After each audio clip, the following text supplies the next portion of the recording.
"We don't serve blacks." The sentence hung in the air like smoke from a gunshot. Customers froze mid-step. One woman near the entrance clutched her purse tighter. A man in a suit glanced up from his phone, eyebrows raised but silent. At the counter, the teller's face stayed blank, as if the line were routine. To his right, another banker leaned back in his chair, smirking faintly, eyes scanning the woman standing before them. She wore a plain beige jacket, jeans, and a dark cap pulled low. No designer logos, no entourage, no hint of power. Just a calm presence, steady posture, and the quiet weight of someone who had lived this scene before. Her name was Maya Jordan. The world knew her as the founder of one of the largest investment firms in the country. But in this moment, in this branch, her branch, she was treated like a trespasser. Maya didn't flinch. Not when the words landed, not when the smirk deepened, not even when she felt the eyes of strangers pressing against her skin. She had expected this. She had been preparing for this. A junior clerk in the corner paused, fingers hovering above his keyboard, uncertain. Another customer, mid-30 seconds, slowly lifted his phone, red record light flickering. He whispered to the woman beside him, "Are you hearing this?" Maya kept her voice low, even. "I'm here to make a withdrawal, nothing more." She placed a folded slip across the desk, the kind of paper that meant millions could move with a signature. The teller didn't touch it. His jaw tightened. "People like you don't just walk in and ask for that kind of money." The words carried weight beyond policy, they carried judgment. Maya's gaze didn't waver. Her silence wasn't surrender. It was strategy. Because silence could hold more power than shouting. Silence forced the room to lean in, to listen, to wonder. And she knew. The louder their contempt, the clearer their downfall. The man beside the teller leaned forward now, voice dripping with mockery. "This area is for real clients. You don't belong here." Gasps rippled across the lobby. The red light on the phone camera blinked steadily, catching every word. "Before we continue, where are you watching from? Drop your city or country in the comments below. And if you believe in dignity and justice, hit like and subscribe. These stories spark change. And we're glad you're here. Now, back to Maya." Her shoulders squared. Her eyes, calm but unyielding, met theirs. The battle had already begun. The bank branch looked ordinary at first glance. White marble counters, brass nameplates polished to a shine, a soft playlist drifting from hidden speakers. But beneath the surface, tension was already thick. Maya Jordan had walked in alone. No chauffeur, no assistant trailing behind, no designer purse swinging at her side. She wanted it that way. Dark denim, a beige jacket, a black cap pulled low. She looked like any other customer on a weekday morning, waiting to cash a check or pay a bill. That was intentional, because this wasn't her first time being underestimated. At 23, Maya remembered stepping into a different bank branch with her first commission check, $42,000 for a condo sale. The teller had looked her up and down, then froze her account for unusual activity. At 26, a loan officer had laughed at her collateral even though she had 30% more than required. And now, decades later, after building an empire worth billions, the look was still the same. That look said, "You don't belong here." But Maya wasn't here for nostalgia. She was here for a withdrawal, a significant one, enough to make the room shift once they realized what was happening. The slip she placed on the counter wasn't ordinary paper. It was authorization for a multi-million-dollar transfer, enough to rattle anyone who doubted her. Still, the staff didn't glance at it. They only saw her clothes, her skin, her calm refusal to beg. From the waiting area, a young man in a gray hoodie leaned forward, phone camera raised slightly higher. His friend whispered, "What's going on?" The man shook his head. "Watch. This is about to get ugly." The teller crossed his arms, staring. The banker on the right chuckled under his breath. And from the back office, the glass door swung open. A manager stepped out, adjusting his tie like he owned the air around him. Every story like this has a moment when the temperature drops, when the air itself feels colder. For Maya, this was it. The manager's shoes clicked against the marble as he approached. His voice carried authority, sharp, rehearsed, dripping with bias. "This is not a walk-in center," he said, "and that request is not valid. The words weren't just policy. They were dismissal, a verdict before trial. Maya didn't move, didn't blink. She simply stood, shoulders squared, eyes fixed on him with the same quiet certainty that had carried her through boardrooms, acquisitions, and years of being doubted. She knew what they didn't. This was her bank.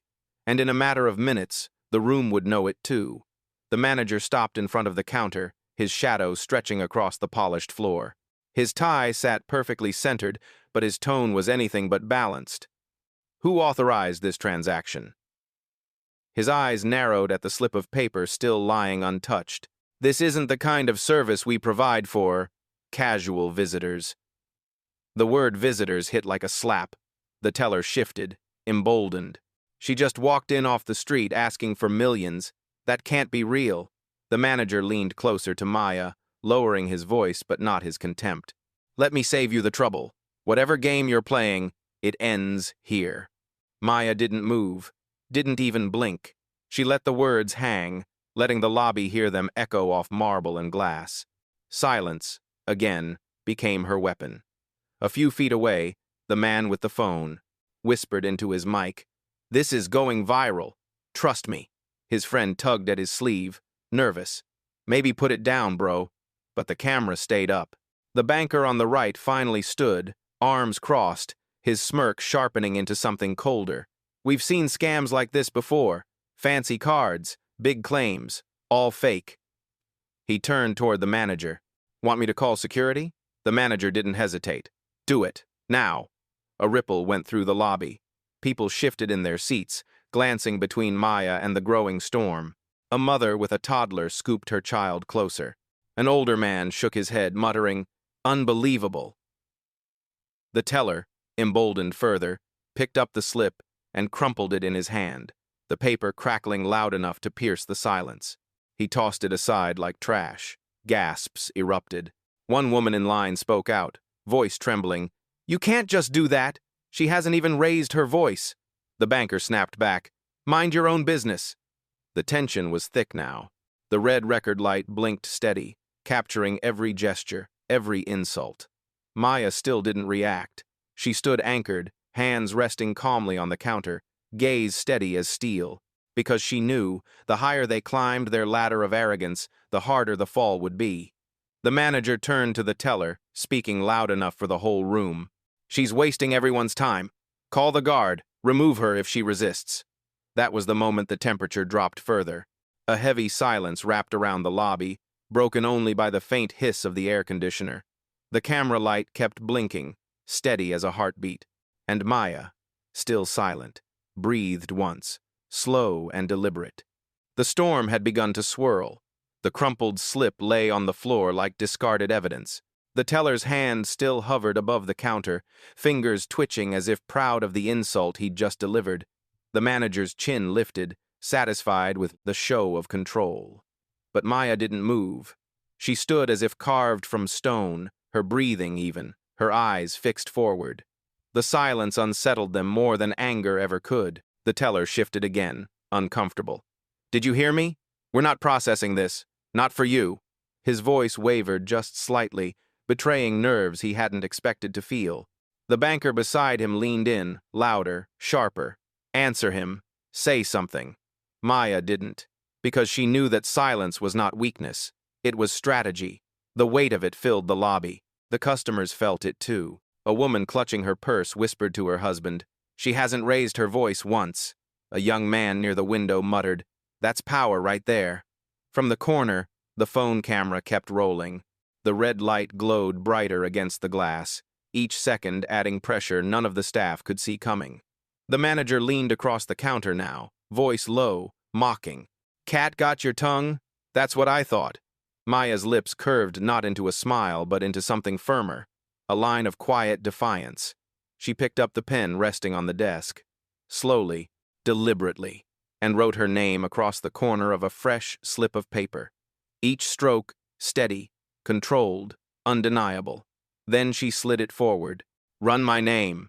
The words were calm, but they cut through the air sharper than any shout. The teller laughed once, bitter. "That's not how this works." But his laugh died quickly, swallowed by the silence that followed. because Maya didn't argue. She didn't explain. She simply stood, hands resting lightly on the counter, gaze steady. The stillness made the room feel smaller. The marble floor no longer gleamed. It reflected tension. The air no longer hummed. It pressed heavy against every chest. Even the manager felt it. His smirk faltered for a second, then returned, thinner than before. Security will handle this. But Maya's stillness was louder than his command.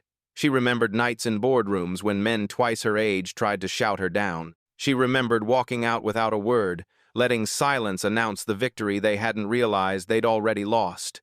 This moment was no different. The crowd leaned in without meaning to. Strangers who had no stake in her life found themselves holding their breath, because there is something undeniable about a person who refuses to be shaken.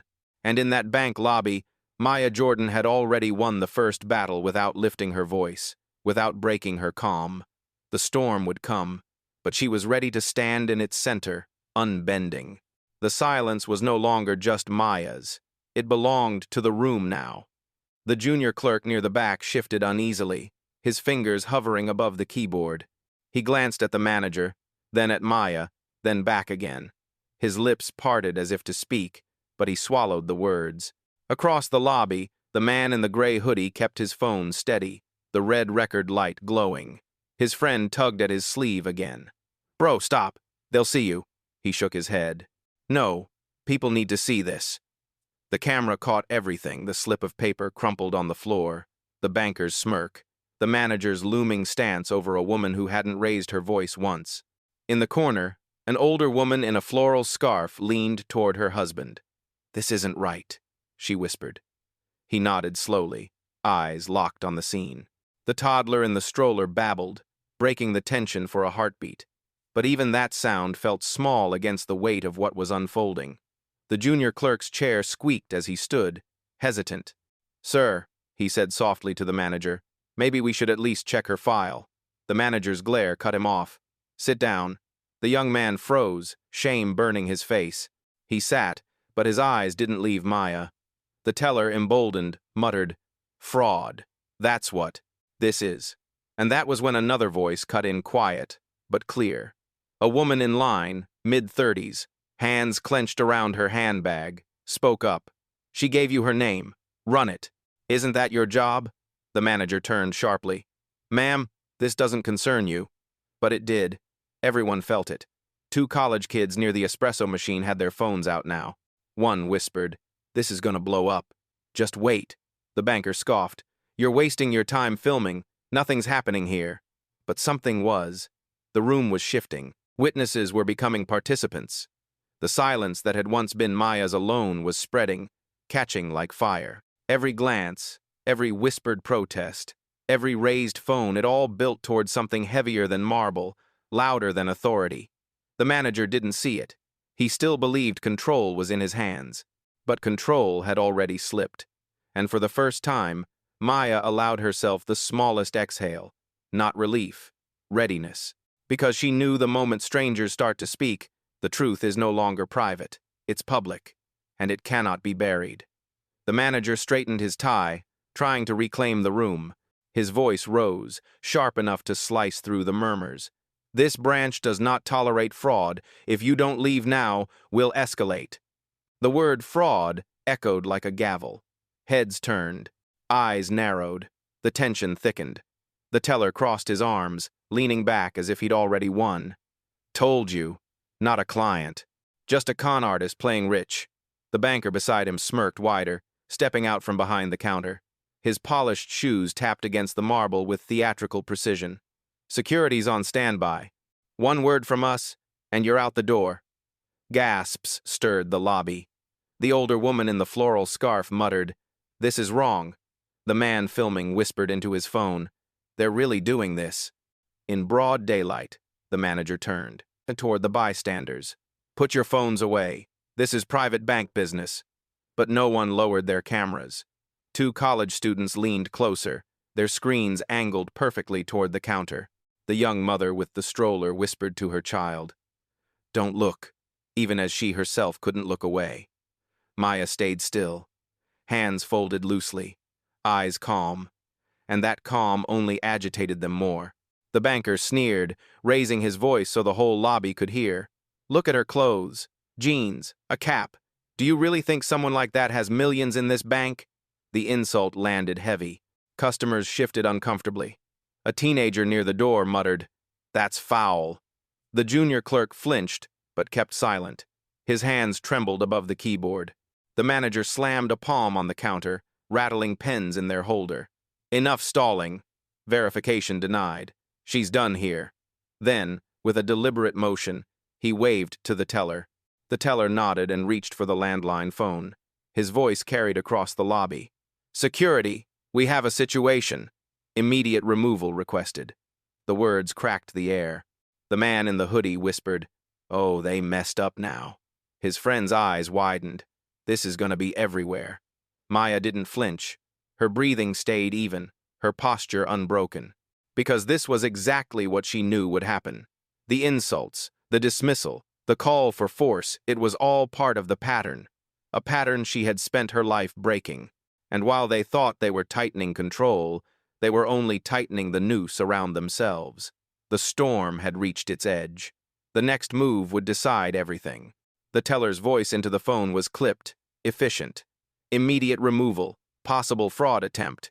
He glanced sideways at Maya like he'd already won. The manager folded his arms, standing taller. "You should have walked out when you had the chance." The banker moved. Closer, his smirk turning into something meaner.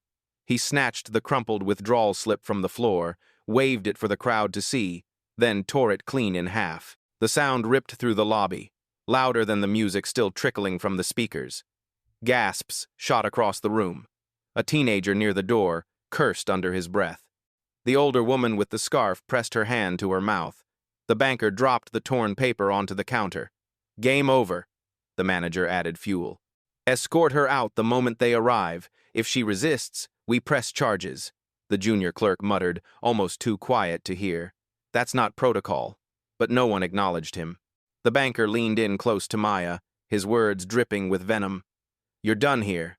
You hear me? Done." Still, Maya didn't react.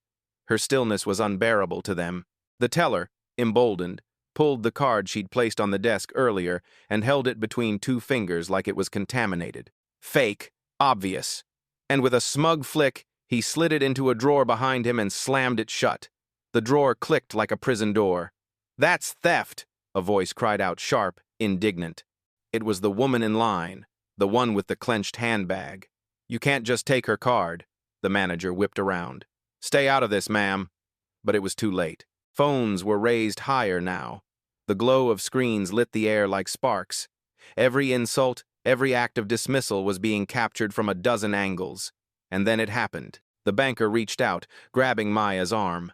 Not hard, but enough to make the room snap. Gasps erupted like a wave. The toddler cried. The teenager shouted, "Yo, don't touch her!" Even the junior clerk stood halfway from his chair, eyes wide. The moment his hand touched her sleeve, the silence shattered. Maya turned her gaze on him, not angry, not afraid. Just steady. The kind of look that strips a person bare. The banker hesitated, grip faltering for a split second. But he didn't let go. He doubled down, muttering through clenched teeth. Time to leave.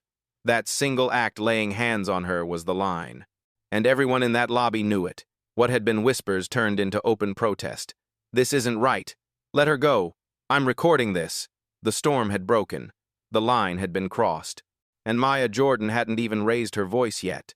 The banker's grip lingered on Maya's arm. The crowd's voices rose like a tide, angry, urgent, undeniable. Maya didn't pull away. She didn't shout. She simply tilted her head, her eyes cutting through him with a calm that felt heavier than force. Then, slowly, she reached into her jacket pocket and drew out her phone. One motion, controlled, deliberate. The banker flinched, releasing her arm as if the device itself carried weight. She lifted the phone, pressed a single button, and held it to her ear. Her voice was even, measured, but it carried across the lobby. "Activate internal protocol." On the other end, a voice answered instantly. Female, crisp, professional. "Yes, Miss Jordan." Which tier? Every word was audible. The room fell silent except for the steady hum of the air conditioning. Maya's gaze didn't leave the manager. Tier 1, immediate verification. Log this incident, timestamp everything. The banker blinked. The teller froze mid-motion. The junior clerk's jaw dropped. The assistant's voice came again, clear as a bell. Understood. Protocol initiated. All systems syncing now. The phones in the clerk's row chimed almost in unison, screens flashing with internal alerts. A ripple of confusion swept across the staff. What's happening? The teller stammered. Maya lowered her phone slightly, her eyes still steady. You wanted verification, now you'll have it, the manager scoffed, though the edge in his voice had dulled. A stunt, nothing more. But his words rang hollow, because screens across the counter were lighting up, systems accessing files they hadn't seen before, codes flashing, internal locks disengaging. The junior clerk whispered, That's the executive channel. His voice shook. She has clearance. The crowd leaned closer. Phones recorded every flicker of panic on the staff's faces. Maya slipped the phone back into her pocket, calm, silent, unbothered. Her message was clear. The fight was no longer theirs to control. The banker stepped back, his confidence cracking. Who are you? Maya didn't answer. Not yet. Instead, she simply rested her hand on the counter again, steady as stone, letting the weight of silence work for her. Because the truth wasn't just coming, it was already here, and everyone in that lobby could feel it. The lobby lights felt brighter now, reflecting off every raised phone. The steady ping of internal alerts still chimed from behind the counter. Each sound chipped away at the staff's certainty. The manager leaned forward, gripping the edge of the counter.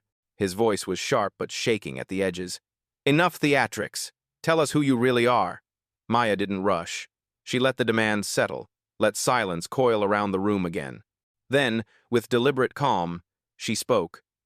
You called me a fraud in a bank I own. The words hit harder than any shout. The crowd gasped. The woman in the floral scarf whispered, She said own. The man in the hoodie repeated it to his camera. She owns this bank. The banker's smirk collapsed. He looked at the teller, then at the manager, searching for a lifeline that wasn't there. Maya reached into her jacket again, pulling out a sleek black folder. She laid it flat on the counter, sliding it forward with quiet force. The embossed logo gleamed under the lights. Jordan Equity Holdings, she said evenly. Primary shareholder, controlling interest. And yes, this branch included. The junior clerk leaned forward, eyes wide. She's telling the truth. Her name's in every system. Phones buzzed again behind the counter. The teller scrambled to check, his fingers flying across the keyboard. His face drained of color as the screen lit up. Executive, override level, he muttered. The manager's confidence cracked audibly. This doesn't make sense. Maya's eyes held his. Calm. Unwavering. It makes perfect sense. You just refused service to your employer. The words rolled through the lobby like thunder. Guests erupted, some clapping, some gasping, all filming. The teenager by the door shouted, Yo, she's the boss! The banker stumbled backward, his polished shoes scuffing against the marble. You can't just walk in like this. Maya cut him off, her voice precise as a blade. I don't walk in. I built this place, brick by brick, policy by policy. And today, I walked in to see how my staff treats people they don't recognize. Every phone captured the moment. Every eye locked on her. And for the first time, the manager's voice failed him. Silence pressed heavy, broken only by the soft click of another alert behind the counter, this time flashing in bold red. Account, access, owner verified. The truth was no longer hidden. It was undeniable. And everyone in the lobby now knew exactly who Maya Jordan was. The words, Bank I own, still lingered in the air, heavy as iron. No one moved, no one breathed. Then the shock hit like a wave. The teller recoiled from his desk, staring at the monitor as if it had betrayed him. The red banner flashing across the screen, owner verified, burned in his vision. His mouth opened, but no sound came out. The banker staggered a step back, his polished shoes squeaking on marble. The smirk that had carried him through every insult was gone, replaced by raw panic. His eyes darted from Maya to the phones recording him, realization spreading that his words were already viral. The junior clerk sat frozen, half risen from his chair, hands trembling above the keyboard. He whispered to no one in particular, "She really owns it." The woman in the floral scarf nodded firmly, her voice rising. "I knew it. I knew she wasn't lying." Around her, more murmurs grew. Agreement, outrage, vindication. The manager's face drained of color. His tie felt like a noose tightening around his neck. He reached for the counter as if steadying himself. This is a misunderstanding," he stammered. But the crowd wasn't buying it. The teenager near the door shouted, "Nah, you humiliated her! On camera!" The college kid with the phone spun toward his live stream, voice electric. "You're all seeing this in real time. This woman owns the bank, and they tried to throw her out." The mother with the stroller rocked her child, shaking her head. "How many people did they treat like this?" she said quietly, but others heard. A man in a suit muttered, "Too many." The manager tried to gather himself, adjusting his tie again. His voice cracked. Let's talk about this in private." Maya didn't respond. She didn't need to, because the room had already turned. Applause broke out, hesitant at first, then stronger. Customers raised their phones higher. Some clapped, some shouted support, others simply stared at the staff with undisguised disgust. The banker whispered to the teller, panic bleeding through, "We're done. We're finished." The teller's hands shook so badly he dropped his pen. It clattered on marble, loud in the silence between applause. The junior clerk finally spoke, louder this time, his voice quivering but resolute. "I saw her name in the system this morning. She's the owner. She's telling the truth." The words cut through like a verdict. The manager looked at him, betrayal flashing across his face. But it was too late. The truth was public, undeniable, irreversible. Every insult, every action had been recorded, and the collapse of their authority was happening live before their eyes, before their customers, before the world. The applause faded into a tense hush. All eyes returned to Maya. She hadn't raised her voice, but the silence itself demanded resolution. She reached for her phone again. One tap. Her assistant's voice came through crisp, steady. "Miss Jordan," standing by. Maya's gaze swept the staff teller, banker, manager, each of them pale and shaking. She spoke with quiet precision. "Terminate their access. Effective immediately." The words were simple, final, confirmed, her assistant replied. Behind the counter, the effect was instant. The teller's monitor flashed red. His login credentials dissolved into an error message, "Access denied." He tapped the keyboard frantically, but the system refused him. The banker's tablet went black, rebooting with the same cold denial. His face crumpled as realization sank in. Then the manager's phone buzzed. He glanced down, saw the notification, and froze. His ID had been revoked, his name, his clearance, erased. The crowd gasped, then erupted. "She really did it. They're locked out." The teenager by the door shouted, "Yo, she fired them right here." The manager tried to protest, his voice trembling. You can't." Maya's eyes cut through him. "I can, and I just did." Applause thundered this time. Phones caught every angle. The banker slumped against the counter, staring at his useless screen. The teller covered his face with his hands. The manager stood rigid, but his authority was gone, stripped in front of everyone he'd tried to impress. Maya didn't gloat. She didn't smile. She simply turned to the junior clerk, her voice soft but commanding. "Document this. Forward every recording to compliance. Effective today, this branch operates under new leadership." The young man nodded, eagerly, relief flooding his face. "Yes, ma'am, immediately." The customers roared approval. Some clapped, others shook their heads in disbelief. The woman in the floral scarf whispered, "Justice, real justice." The mother with the stroller hugged her child closer. "She didn't even have to shout," she murmured. Maya's phone buzzed again. Her assistant, "Incident logged. Terminations complete. Would you like security dispatched for removal?" Maya's gaze flicked to the trembling staff, then back to the crowd still watching. "No, they'll leave on their own." Her words landed like a sentence carved in stone. Because nothing more needed to be done. Their careers, their reputations already erased. And everyone in that lobby had witnessed it. The branch was silent now, except for the faint echo of applause fading into murmurs. The teller's hands still covered his face. The banker stood motionless, tablet dead in his grip. The manager's chest heaved, but his voice was gone. Maya remained steady. She didn't bask in the moment. She didn't need to. She stepped back from the counter, turning slowly so her eyes swept the entire lobby. Customers leaned forward, phones still raised.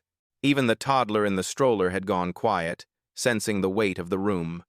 When Maya spoke, her words were low, deliberate. You mistook silence for weakness. That was your last mistake.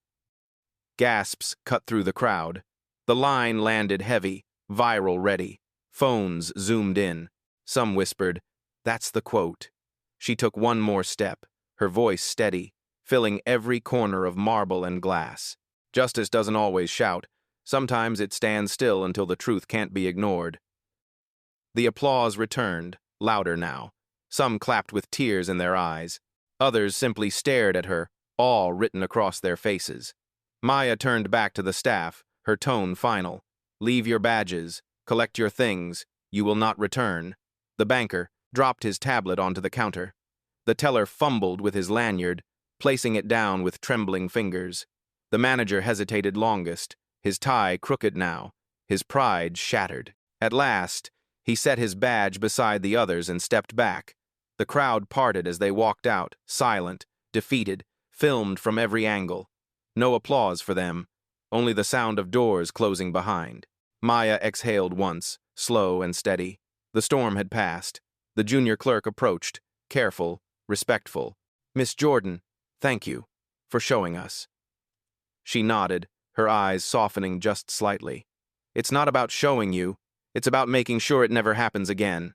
The cameras caught that too. Maya turned, heading for the glass doors. Light spilled across her path.